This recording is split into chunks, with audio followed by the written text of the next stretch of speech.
Hello everyone, আসসালামু আলাইকুম। কেমন আছেন সবাই? আই হোপ সবাই অনেক ভালো আছেন। আলহামদুলিল্লাহ, আমিও আমার পরিবার পরিজন নিয়ে ভালো আছি। এই তো প্রতিদিনের মতো আবারও একটি নতুন ব্লগ নিয়ে এসেছি আপনাদের মাঝে। আশা করি আজকের ব্লগটি আপনাদের অনেক বেশি ভালো লাগবে। আজকের ব্লগ আমি সকাল থেকেই শুরু করেছি। এখানে আর কি ছেলে স্কুলে চলে যাবে, তো তার জন্য আর কি নাস্তা তৈরি করছিলাম। নাস্তা বলতে আমার ছেলেদের খুবই পছন্দের একটা খাবার নুডলস। যদিও আমার খুবই পছন্দের না, আমি কিন্তু নুডলস একটুও খাই না। আমার কেন জানি নুডলস খেতে একটু ভালো লাগে না। তো আমি বাসায় অনেক কিছু আছে, যাই হোক একটা না একটা কিছু দিয়ে নাস্তা করে নেব। তো এখানে আর কি ছেলের জন্য নাস্তা তৈরি করে নিচ্ছি, কারণ আমার ছেলে যেহেতু সকাল 7টার মধ্যে আর কি স্কুলে চলে যায়, ও বাসা থেকে আসলে খাবারটা খেয়ে যেতে পারে না। সব সময় দেখা গিয়েছে কোনো রকম করে খুব তাড়াতাড়ি করে রান্না করে দিলে, টিফিনে দিয়ে দিলে আর কি খাবারটা খেয়ে নেয়। তো এখানে আর কি নুডলসটা রান্না করে তারপরে তাকে আমি টিফিনে দিয়ে দেব, তারপরে সে চলে যাবে। আমি পরে আর কি আমি আর আমার মেয়ে নাস্তা করে নেব। ভিডিওর এই পর্যায়ে এসে যে সকল প্রিয় আপু এবং ভাইয়ারা আমার ভিডিওটি দেখছেন, প্লিজ ভিডিওটিতে একটি লাইক দিয়ে অবশ্যই কন্টিনিউ করবেন। আর যারা অলরেডি এই কাজটি করে দিয়েছেন তাদেরকে জানাই অসংখ্য ধন্যবাদ। আর যারা আজকে আমার চ্যানেলে নতুন জয়েন হয়েছেন, চাইলেই চ্যানেলটি সাবস্ক্রাইব করে দেখতে দেখতে যদি আমার কোনো কিছু ভালো লেগে থাকে তাহলে অবশ্যই পাশে থেকে যেতে পারেন। পাশে থাকা বেল বাটনের অল অপশনটি প্রেস করে দেবেন, যাতে করে আমি কোনো নতুন ভিডিও ছাড়ার সাথে সাথে আপনার কাছে নোটিফিকেশন চলে যায়, আপনি আপনার সময় ও সুযোগ করে আর কি দেখে নিতে পারবেন।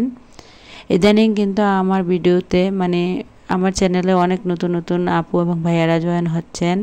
তো সেই সকল আপু এবং ভাইয়াদের উদ্দেশ্যে বলছি, এবং যারা জয়েন হবেন, দয়া করে কেউ কাউকে স্প্যাম কমেন্ট করবেন না। স্প্যাম কমেন্ট করলে যেমন আমার চ্যানেলেরও ক্ষতি হয়, ঠিক আপনাদের চ্যানেলেরও কিন্তু ক্ষতি হয়। কমিউনিটিতে একটা লেটার রেখে যাবেন, যেন আমি সময় সুযোগ করে আপনাদের চ্যানেলে পৌঁছে যেতে পারি আর কি। তো এদিক দিয়ে ছেলেকে নাস্তা দিয়ে আমি আর আমার মেয়ে আর কি অফ ক্যামেরাতে নাস্তা খেয়ে নিয়েছি। এখন চলে এসেছি আগের দিন বিকেলবেলা আর কি কিছুটা আমি গাছ এনেছিলাম, তো এই গাছগুলো লাগানোর জন্য এখন আর কি আমি মাটি প্রস্তুত করব আর কি। আর আমি কিভাবে আজকের ভিডিওতে দেখাবো মানি প্ল্যান্ট গাছের মাটি কিভাবে আপনারা প্রস্তুত করবেন বা সংরক্ষণ করবেন আর কি, আর কি কি লাগে তা সব কিছুই আপনাদেরকে আজকে শেয়ার করব আর কি। তো এখানে কিছুটা আমি টব নিয়ে এসেছি। যদিও আমার মানি প্ল্যান্ট গাছ কিন্তু অত বেশি বা আহামরি নেই। আমি যেহেতু ভাড়া বাসায় থাকি, আমার কিন্তু বারান্দাও নেই। আমি কিন্তু রুমের মধ্যে যেই সব গাছগুলো বা মানি প্ল্যান্ট গাছগুলো ছায়ার মধ্যে হয় ওইগুলোই আর কি বেশিরভাগ লাগাই। তো এখানে আর কি ডিমের খোসা নিয়ে নিয়েছি, আর এখন মাটি প্রস্তুত করার জন্য আর কি ডিমের খোসাটা আমি অফ ক্যামেরাতেই আর কি এখানেই তো ব্লেন্ড করে নিয়েছি। আমি যখন বাসায় যখনই ডিম ভাজা পোড়া করা হয়, তো একটা একটা করে অনেক দিন পর্যন্ত সময় নিয়ে আর কি আমি ডিমের যে খোসা হয় ওইগুলো আর কি গুছিয়ে রেখেছিলাম। তো এখানে কিছুটা পরিমাণ মাটির সাথে গোবর দিয়ে দিয়েছি, হাত দিয়ে ভেঙে চুড়ে, আর এখানে কিছুটা ছাই দিয়ে দিচ্ছি আর কি। মাটি প্রস্তুত করতে আমার এখানে গোবর, মাটি, ছাই, তারপরে এই যে ডিমের খোসা লাগবে। তো প্রথমে আমি মাটির সাথে অনেকগুলো গোবর দিয়ে দিয়েছিলাম, তো এখন ছাই আর ডিমের খোসা আর কি একসাথে করে নিচ্ছি। দেখি এভাবে কিন্তু অনেক আপুরা ভিডিওতে দেখেছি যে অনেক আপুদের ভিডিওতে এভাবে করেও কিন্তু গাছের মাটি সংরক্ষণ করে বা প্রস্তুত করে। তা আমিও আর কি এবার একটু ভাবলাম যে কেন মানি প্ল্যান্ট গাছ হচ্ছে না দেখি, তার জন্য আর কি এখানে মাটিগুলা সবগুলা একসাথে মিশিয়ে নিয়েছি, মাটি, ছাই, গোবর এবং কি ডিমের খোসা। আর গোবর কোথায় থেকে এনেছে? আমার বাবার বাড়ি থেকে। ছাইও বাবার বাড়ি থেকে নিয়ে এসেছিলাম। আর যেহেতু ডিমের খোসা বাড়িতেই ছিল, আর মাটিও এনেছিলাম আর কি বাবার বাড়ি থেকে। তো সব কিছু এখন মিক্স করে গাছগুলো কিন্তু আমি অলরেডি লাগিয়ে নিয়েছি। তো এখন কিন্তু গাছগুলো লাগিয়ে এখন পানিটা দিয়ে দিচ্ছি।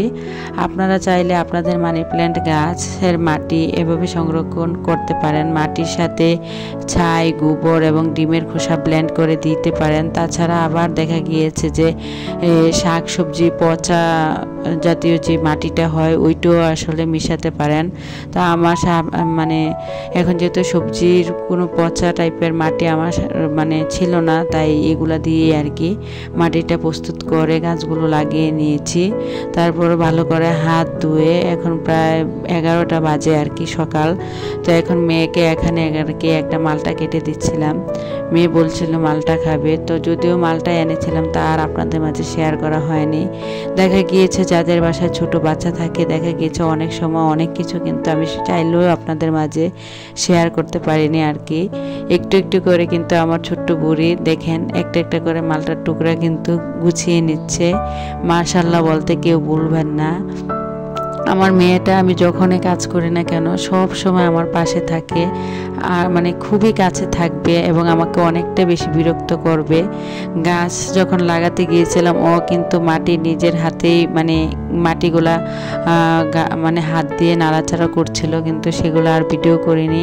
আসলে যাদের বাসায় ছোট্ট বাচ্চা থাকে তাদের মনে হয় এরকম।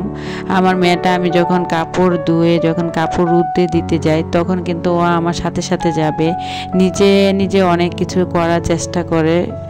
যদিও অনেকটা ছোট তারপরও মেয়েকে মানে আমি কিন্তু দেই না কোনো কিছু করতে, ও নিজে থেকেই আর কি ইচ্ছে করে চলে আসে। তারপরে আর কি সকালে কাজকর্ম সেরে নাস্তা সেরে গাছ লাগিয়ে মেয়েকে মালটা কেটে দিয়ে অফ ক্যামেরাতেই কিন্তু পুরো বাসাটাকে গুছিয়ে নিয়েছিলাম। বাসার যত কাজ আছে সব কিছু গুছিয়ে এখানে দুপুরের রান্না বান্না করতে চলে এসেছি। তো আজকে দুপুরে রান্না করব চিংড়ি মাছ ভুনা করব, ডাল রান্না করব আর কি। তো এখানে ডালটা আগে থেকে বসিয়ে দিয়েছিলাম, কারণ যদিও আমার ছোট ছেলের জন্য আর কি মাদ্রাসায় খাবার নিয়ে যেতে হয়, তাই আমি মানে 2টার মধ্যে আমার রান্না বান্না নামাজ গোসল সব কিছু আমার মেয়ের খাবার সব কিছু আমার কিন্তু কমপ্লিট করে ফেলতে হয়।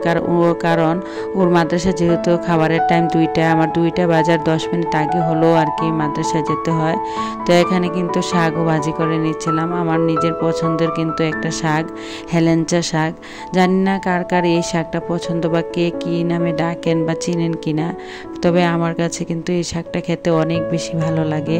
তা আজকে কিন্তু ফ্রোজেন যে জলপাই থাকে ওই জলপাই দিয়ে আর কি ডাল রান্না করছিলাম। আর এখানে চিংড়ি মাছ রান্না করার জন্য সব ধরনের মশলাটা কষিয়ে চিংড়ি মাছগুলো ভেজে নিয়েছিলাম। আর বাসায় কিন্তু টমেটো ছিল না, তাই ফ্রিজ থেকে ফ্রোজেন টমেটো দিয়ে আর কি এই যে চিংড়ি মাছটা ভুনা করব।